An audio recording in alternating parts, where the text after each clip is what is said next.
Kenya is on edge as anti-government protesters have been clashing with the police for weeks. Here's what's been happening in the country.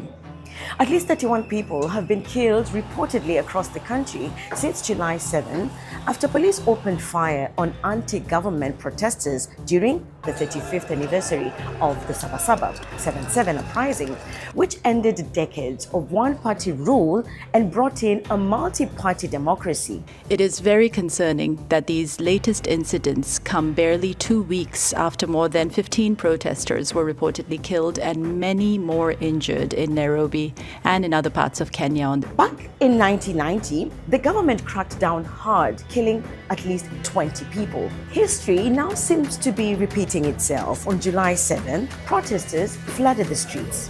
Police responded with force. Public property lay in ruins. Kurudi kwa nyumba haitusaidii sababu vijana wetu wanapotea, hatujui tu wanapotea aje. Unakuta wamechukua vijana wetu, wameenda kuwaficha.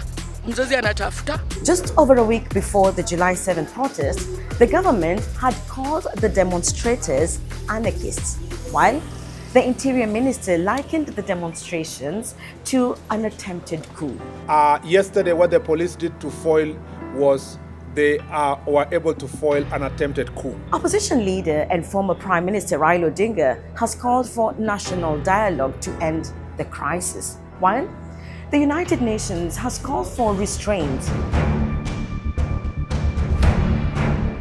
Since June 2024, protests in Kenya have been a recurring theme. Initially, young Kenyans took to the streets to demand an end to tax hikes in the finance bill, which they believed would raise the cost of living.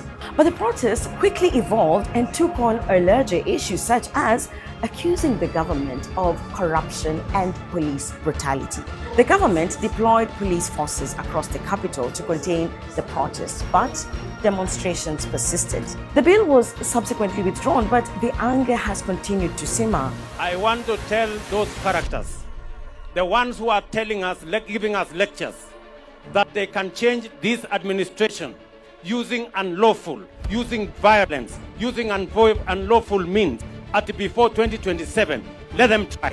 The tax bill may have been withdrawn, but anger was reignited in late June 2025 following the death of a blogger while in police custody, sparking another wave of protests with over 16 additional deaths reported, bringing the death toll since June 2024 to over 100, with dozens detained and many missing.